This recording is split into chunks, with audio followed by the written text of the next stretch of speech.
that's the Boston, that's the Rhode Island. That's 38 miles electric, and then the rest after that is burning fuel. That car, depending on how you drive it, and I think John, the Tesla owner, where's John? Henry, I'm sorry, Henry. Your car, you have to drive that a certain way to get economy out of it, right? I mean, if you drive it hard, you're going to drop on economy? The harder you drive it, the lower your range. Yeah. Yeah. Yeah, that makes sense. That's the same way with the Volt. You've got to learn to drive the car a certain way. And I'm not saying a slow poke, but you got to learn how to regen with the car. Everybody understands what regen is? When you coast and you capture kinetic energy. So I take advantage to every hill. I'm not saying I poke. I do 65, 72 miles an hour. Very good. Randy, thoughts on the movie real quickly? Yeah. Number one, how many people here saw Who Killed the Electric Car? Good. Okay. So you appreciate the turnaround that's here in this movie. I think that number one, the guy from Wall Street Journal is absolutely spot on. It's a transition. It's a revolution that's going to take time to unfold, and right now we're seeing the very beginning of it. I think it's a very exciting time, intellectually, technologically. From my readings, and I've tried to do a lot of reading in the last few years, my understanding is that the technology in the batteries, we're going to get double the price performance. These are the industry pundits that are saying this, the bankers and the other technology companies are saying that we're going to get about double price performance out of batteries about every 4 or 5 years. So it's kind of the Moore's law of the car world now. And if you extrapolate that out, you've got a Nissan Leaf out there that's a 100-mile range and costs a certain amount of money and fills up in a little less than an hour. And in 5 years, you'll have 200-mile range for the same price, and it'll fill up in under half an hour. And in 10 years, you'll have a 400-mile range, and it'll fill up in under 15 minutes. And that's what the industry says. That's an extrapolation. That's nothing's assured in there. Everything I've read tells me it may happen a little sooner than that. So I see electric technology, drive technology coming right into the mainstream over the next 10 years as different companies phase in a new generation of batteries. And the battery is not only the Achilles heel of potential electric cars, but it is also where all the opportunities lie. So these companies, both battery companies and car companies, are throwing money and people and their best talent after this new technology like crazy worldwide. There ain't no stopping it. So I think that the opportunities that are shown by this movie that you're getting a glimpse of are real and coming, but again, we're taking first baby steps now. Good. Excellent. Well, let's open up the questions. We also, I see a Tesla hat there. We also have the Tesla owner over here, Henry. If you don't mind, if people have questions for you, that'd be great as well. So, fire away, hands up, any questions? Yes, sir, Blue. Now, what's the basis, other than Moore's law applied to electronics, for predicting such a rapid increase in performance? In the batteries? Yeah, in batteries. It doesn't seem to have been a Moore's law phenomenon so far. Well, a couple of things. One of the things I read are some of the what I'll call the advanced car technology announcements and battery and energy technology announcements that come out of the press. Different startup companies or big companies do press releases about things they're doing. I read through that stuff. Vaporware. Yeah. Well, we're talking petri dish stuff now, but there are at least 20 to maybe 30 or 40 separate technology endeavors going on in various companies and universities that are developing what I call 10x batteries, and that is battery chemistry that is 10x as dense as what we have now. And There are other companies that are developing, and there's another 20, 40 companies that are developing what I'll call incremental technology that will bridge the gap between now and then. And if you have that many companies producing 10x technology, you can bet that some pieces of that, or a variety or permutations of that, are going to make it to the market in the next 10 years. Okay. And you can trade off volume, because now you got a battery that's 10x as dense. You can trade off some of that volume for more wires coming up into the more anodes and cathodes, electrodes coming up into that chemistry to get the bandwidth you need, the power bandwidth, so that you can do the fast refills. So I see pretty good promise that the 10-year, maybe 8-year horizon is appropriate.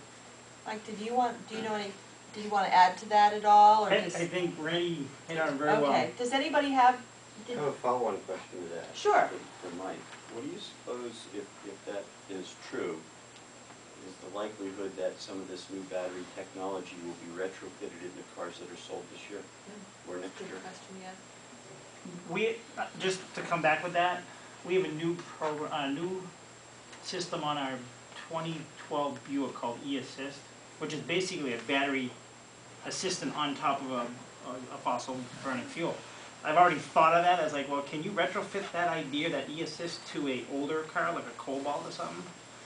I'm sure that's eventually going to come. There is companies out there that are working already with like taxis. I think Lincoln is. Well, I'm asking specifically about the EV car, the Volt.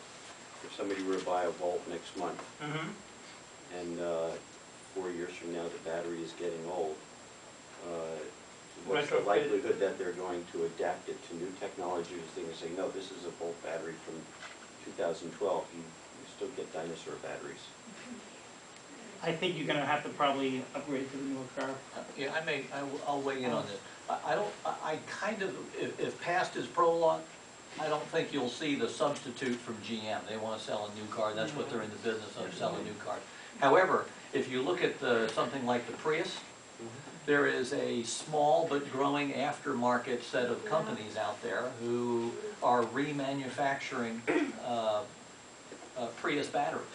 And they are remanufacturing battery sets that can be put into Priuses. So if you have cars that have gotten into accidents and need to be, need to have the battery reconstituted, you can go to Toyota and get a whole new battery set from Toyota and pay X number of dollars, or you can go to the aftermarket and get a remanufactured set of batteries that cost about half that. And I wouldn't be surprised if in time, if there's enough Volts sold, and there's enough of a market out there, that some clever person out in California, probably first, will come up with a substitute battery pack that has the double density batteries, or whatever you want to call it. Okay. Joan? In the past 35 years, I've bought one new car. I like used and cheap. No one's talking price here. I haven't heard anybody, say they're going to start at this price and up to whatever. I want to hear dollars. Well, there's a $7,500 credit if you buy an electric car now. What's the Volt, Mike, then? Base is $39,900 Okay. with your $7,500 credit. With or without? Before, Before. and then 7,500 comes off it. though. So the Volt is about 40 grand. The Nissan Leaf that's up there on the sidewalk, that's about 35, 37 grand. And the Tesla's 100 plus grand. The Toyota plug-in Prius that's coming down the pike, it isn't here yet. We'll have one in New Hampshire probably in January. You'll be able to see them down at Grapponi. Those will cost about $32,000 to $40,000, say 35 is kind of an average number for that. But they get a smaller rebate. They'll get a small rebate because their battery pack is small. It's not as electric as something like the Volt is. Okay. Questions over here? Cam? I was going to say, I read something about the graphene lithium air batteries that they're starting to produce. That's one of the 10X. Yeah, that was, I know that they just had new developments in that last month. As that technology starts to increase, is that going to decrease the price on the cars? Well, it'll have two effects. I doubt they'll, because the cars are a little bit battery size constrained now, the first go-arounds will probably be just to put twice as much storage capability for the same price in the same space. Right. Okay? As we start getting up to that 400-mile range, or as we, actually there will be, I take that back, at the same time that they do some models that will have 2x the battery in them in the same space, there will be other models that make do with the same amount of battery, less space, less money, and, you know, so you'll have a range, I would think, of hybrids, much as you have the e-assist coming in the Buick line right now, which is kind of a mild hybrid versus a very thorough hybrid like the Volt. Henry? I wanted to make a comment about the people that were asking about dollars.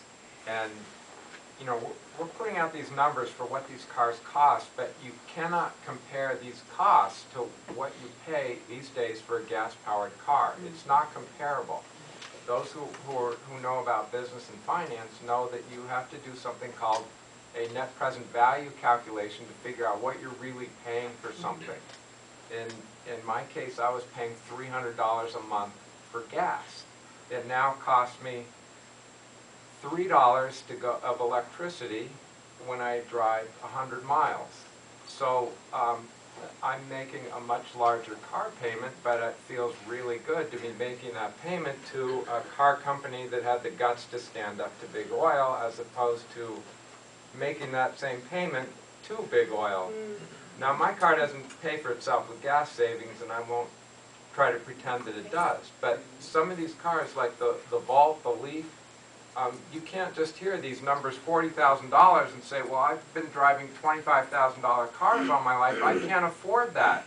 If you really look at what you're paying for your transportation, I have people who've laughed at me for how much I spent, not even realizing they're spending more on their own transportation, driving their SUV, than I am for a much more comfortable electric vehicle. So you really need to, when you talk about prices, you cannot compare the sticker prices of these of EVs, because they're somewhat capital intensive, to the gas-powered cars that we're all used to. Yeah. I have no oil changes, the maintenance is different, there's a lot of differences. Great, thanks, that's excellent. Beth? I agree 100% with what you're saying, but for two different reasons. And not to discount your reason, but there are costs outside of the price you pay for gas and for your car. It's the stuff we're putting into the air. It's the oil that we're extracting from the earth. It's all of that that counts. And the wars that we fight over them.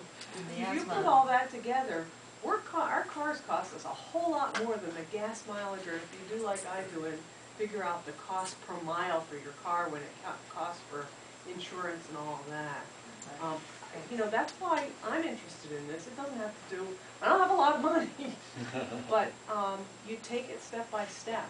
And some of us might be able to do these things and some of us can't, but if we're going to make progress on the environmental front, it's going to take the people like Henry to buy the very expensive car to help those car dealers and car makers bring the prices down so that someday Joan can buy a used one. So there you go. They got 35 years passing, right? Okay, you had a question in the back. Yeah, I'm just finishing up my first month as a Volt owner. Okay. My other car is a Prius. When we And? came up here, we were going to come up here, we made the reservation. I said, which car should we take? So I did a calculation. I'm an engineer. And it turns out that at the cost of gasoline today and the cost of electricity today, it's cheaper to drive the Volt under about 60 to 70 miles. Yeah. So if and our trip is about, probably on the order of 65 miles. So we took the Volt. But the reason that it's 65 and not 100 miles is because of the price we're paying for electricity in New Hampshire. I'm paying 18 cents a kilowatt hour. In the movie, they showed that a charge of the Volt cost $1. It's costing me almost $2. What can we do about that? Get solar panels on your house. There you go. Tom, yes. This is the second time I've seen this movie, Oh? and after seeing it the second time, I've sort of been paying attention to a lot of the electric car manufacturers. And I think GM this is the second double cross that GM is pulling on the American public, the Volt. And why? Because first we bailed them out with $30 to $80 billion. And this past September, General Motors signed an agreement with China to transfer electric car technology to China and move factories into China. So they not only took out billions of dollars, they're also going to take our technology and our jobs. And you're going to go to Bank Chevrolet in 3 to 5 years. It's going to be General Motors electric cars in the showroom, and the sticker's going to say "Made in China." Yes. Questions? Oh, did you want to comment, Yeah, Mike? just one comment on that. Okay. When Lutz came out with the Volt, and it came down to buying the battery, they went to General Electric, GE, and said, will you build this battery? GE would not step up. And then, okay, who's the next big manufacturer? LG Chem. Well, That's if you not look at the New York Times articles, I read that in a book called Bottled, what is it called? Bottled Lightning, thank you. but if They you go had a to, choice between LG Chem and A123, Oh, right. and they I've heard of chose them. LG Chem. A123 is an American company, I work for them. Okay. but if you go to the GM, if you go to the New York Times and you Google in GM electric car or Volt, you'll bring up those articles. Well, the same offer was extended by the Chinese to both Toyota and Nissan, and they turned it down flat because they didn't want to transfer their technology to China. And they saw the handwriting on the wall. But I think this is just the Volt is just basically a Trojan horse to get GM into China. And by selling and getting the promotion inside the United States for the Volt, it was a good sales piece for getting General Motors into China.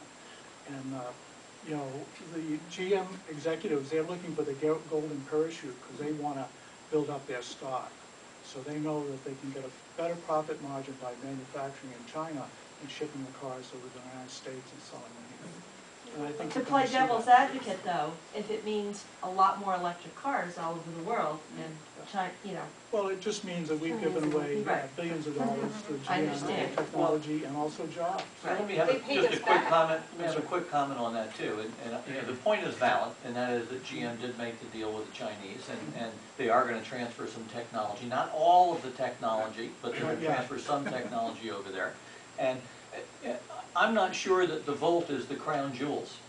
Oh, Okay. I don't think it is either. I really So, don't. so making the deal with the Volt is only, you know, making your entry deal so you get your foot in the door and can stay in the game over there. So GM is working a lot deeper on better solutions and better technologies and better cars and better drivetrains than what they've got in the Volt. And so I wouldn't sell GM too short on that. I would say, you know, keep your eye on them, you know, keep reading. okay, Tom. We do have another electric car coming called the Spark, which batteries are these A123. Love the names, yes. We keep hearing everything about the batteries for the cars and everything, but the one thing I'm not hearing is what issues are there in safely recycling? Are there any hazardous materials that are going to cause problems down the road as more of these batteries come into the production cycle? Mike, what do they do with the? Well, I can, Oh, Dolores, Dolores? I can just, it's not a straight answer to your question, and that, as I understand it, they're looking at using the batteries for something else. In other words, not dismantling the battery to recycle into another battery, but it is an issue. What do we do with the batteries? Let's say all of a sudden it becomes wildly popular, where do the batteries go? And you could probably tell me exactly, but the battery doesn't have to be that flat to no longer be good for a vehicle. It goes down a certain percent, it still has some use. And what they're thinking about doing is using it to power other things. It's still, as far as I know, up in the air. Right, but Yeah, it won't the last guy- forever. How about the engineer? The guy from A123 might have a The comment on projected that. life, after 10 years of using it in the Volt, the projected life is 85% of the battery is still good. Oh. And they're talking about, my company, Yeah. they have a program where they take the batteries, they put them in trailers, and then they use them in power plants to store energy off-peak. Oh, neat. So they, when the That's a good power way to plant's recycle. running at night, Or, they store energy. or some of the solar arrays, or some of the wind arrays, they can start to store power and give it back on demand. That's Afterlife, after volt life, or after electric car life, use of the battery. Yeah. To me, that's. Back corner, please. A little off topic from that discussion, but I want to know the three most exciting and also the three most annoying things for my neighbor here with the EV and also with the car outside that I just saw, the Tesla, the owner that's over there. There's nothing annoying about a Tesla. Well, I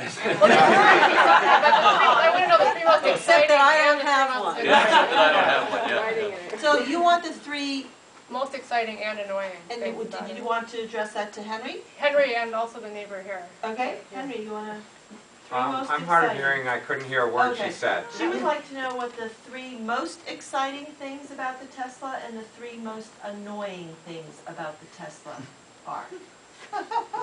The three most exciting things are, varies from person to person. In my case, the most exciting thing is never having to buy gas. I no longer have to support big oil and their agenda. I no longer have to feel like I'm part of that anymore, and I can't tell you how good that feels. It feels like you've been let out of jail. The other thing is, it's absolutely wonderful car to drive. I bought the car for environmental reasons and then fell in love with it shortly after I brought it home. There's so many nice things about driving an electric car. I don't know where to begin. It's quiet. For me, being hard of hearing, that's probably the next thing on the list, the third thing. But I could go on because I can't normally have 94 decibel hearing loss in both ears. I cannot normally have a conversation with somebody sitting next to me in a car. And, but I can in my Tesla. And it's not just because it's a sports car and your shoulders are touching anyway. It's because, when you're below 40 or 50 miles an hour, it doesn't make any noise. The things that Anything annoying about it? the things that are annoying are, people give you a hard time about how much money you spent. Sometimes you pull up behind a large gas-guzzling SUV and they look in their rearview mirror and you're so low that they can't see you. I can't really think of anything annoying about it. But it takes a long time to buy a Tesla or any electric car because you have to. You hear the mainstream press go on and on all the time about the public is not ready to make compromises for electric vehicles, and so you worry about that, you fret about that, and they're capital intensive. You worry about spending the money, and then after you do it, all you worry about is why didn't I do this sooner? Because and you realize that all the compromises you make way more compromises to drive with gas than you make to drive with electric. There are some compromises, but they're so much smaller for electric than they are for gas-powered cars. I mean, it's not just they're quiet. I mean, I could go on and on about how much I fell in love with this car that had a lot to do with it being electric that was way beyond my initial reasons for buying it. I don't want to take over the whole night talking about it. No, we're glad you showed up. Yes, sir. You would be surprised how many cars there are running up and down Concord that cost more than what you pay. They're all over the place. That high price is, Nice point. people are just, you probably, I don't know that you see them rolling out of your showroom, but there's plenty of high-priced cars. Yeah. Secondly, is there is developing a used hybrid car market. There's a place There you down in go, John. Nashua that sells used hybrids. So both of those are coming. To And if you comment on take a that look place in further, Nashua. we have a Prius. If you compare it, fit and finish, type of car, room in it, everything else, it's about the same price as other cars. Yes, sir. Question on just the perspective in the industry. There are a number of technologies, you mentioned natural gas and biofuels and electric. And the Obama administration has supported seemingly the electric vehicle with the infrastructure and the planning and the grants. What's like the market share for these different technologies, and what do you anticipate being, the predominant technology? Well, being a Clean Cities person, the Clean Cities mantra is fuel neutral. We love all non-petroleum options. And we were not happy that all of this money is put into one technology. We think there should be equal opportunity for the technology. Could you speak I up have a a little cold, bit? sorry.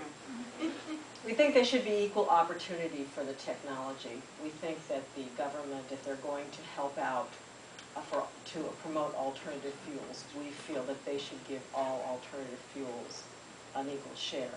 Some alternative fuels work better in New Hampshire than others. However, as far as who's the winner, I'll tell you, 25 years from now, there'll still be petroleum vehicles on the road. There'll just be a larger mixture of propane, natural gas, electric, hybrids, and something called hybrid hydraulics, which is a very neat technology. Has anybody heard of it? It's in commercial vehicles. It's very cool. You're going to see all of those. Also ethanol too, but we're not a corn country, so it's hard to even get that stuff here. Much less, it's very has an affection to water, so it's tough to get that fuel here. Although we do have some real proponents of it, but you're going to see, I think, 25 years from now, a combination of all of those. Great. Yes, sir. What's the longevity of a Prius and other hybrid batteries? Our dealer says he hasn't seen one die yet. My, again, this is anecdotal because I don't have any hard facts on it, but I have not heard of or seen any batteries that are, talked to anybody who's had a battery go bad on them. I did talk to one person, actually, I'll take that back, but they had 2 or 3 times run out of fuel and going the last 2 or 3 miles to the gas station on the battery alone and run the thing way down past its advisable level, so they shortened the life of the battery. But by and large, they're good, as far as I can tell, as far as I know, they're good for the 250, maybe 300,000 miles. Wow. Life of the car. There's no shortage, and as was mentioned earlier, when they come out of the cars, they're starting to find stationary uses for them as building or grid buffers for power in other places and other ways. You got to have time of day pricing to make that pay off, but some places do. Nice. Gentlemen? Couple of comments maybe for consideration. Yes? I think we need to remember that while electric vehicles and other alternative fuel vehicles may be great for the economy, particularly with electric vehicles, I don't foresee in the reasonably near future a strictly electric vehicle as opposed to something like the Volt, which has a backup engine, being practical for anybody that does any reasonably long distance driving. It's great for run from your house to the store, or maybe run from Concord to Manchester. But if you commute to Boston every day or something like this, then they're not all that great. Well, I think that's the idea of the new generation of the batteries. Well, that will help. But batteries have been evolving for years, and unless they can devise a way of producing a battery that will generate its own juice, Jonathan, I think I see a problem with it. What I will, obviously, we'd be better off, I think most of us will agree, if you're going to travel across country to use public transportation rather than driving anyway. Right. But specifically for the gentleman from GM, and I'll be frank with you, I don't like GM. That's what makes the world go round. I'm retired off the railroad. I've run General Motors locomotives as well as the locomotives of several other manufacturers. And your question for Mike? My question is, when are they going to get smart and put a small 2 or 3 cylinder diesel in instead of that gas engine for your backup engine? As a global company, I'm told that the Volt, when it goes global, it's not going to have just the 1.4 liter gas engine. There will be a diesel. There was talk at one time about a hydrogen engine. As much as I dislike GM, you put a diesel in that, and I'll come down and take a serious look at it. Everything that I'm running now is diesel, and I get 30% or better fuel mileage with the three diesel vehicles that I've got than the gas-powered versions of the same vehicles. I understand GM is looking at a diesel engine for the Ampera, which is the Volt equivalent in Europe. They've got that in development right now, so it may come out. Who knows? One more question, because we have some people starting to go. So, yes, sir. I'm not familiar with the financial arrangement between EV1 owners and GM, but somehow GM was able to take them back. How is the financial arrangement between GM and Volt owners different so that people who are buying Volts are confident that they better won't not take take it my back? car back. Yeah. Yeah. So they never sold the EV1? And they didn't tell them why they were taking it back either. Because I had one, I had an EV1, and they just took it away. They didn't say why they were taking it away. And my dad said that if he had known they were going to go crush it, then he would have done whatever he could to hide it or get his lawyers or something. And he just felt betrayed. Okay, so my, There's a lease. The biggest understanding I got on the EV1 was the battery technology back then had a 15-year warranty, and GM didn't want to stand behind a 15-year warranty of that technology that could outdate itself. Screw the warranty, just keep the core. I don't care. That's the best way to were get the it. EV1s only leased? Yes. Yeah, And the Volts?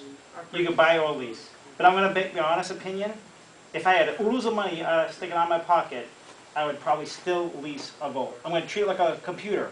You buy a computer today, it's in 6 months out of date. There's something better. A battery is going to probably in 3 years be better than what we have today. So if you lease, and in 3 years, you're getting the next best thing. Great. That's my... I think Tesla actually has a battery warranty program where if the battery, in 10 years, the technology is much better, they'll buy back your crappy battery and get Updated? Yeah, it's like insurance. You pay battery insurance so that if the battery technology is much better later on, you don't have to pay the full price for the whole new battery. And so it's kind of a way of, not feeling so bad about buying a battery now. So. Well, I want to thank you guys and actually our Tesla owner here for coming up today. And thank you everybody for coming. Thank you all for being here.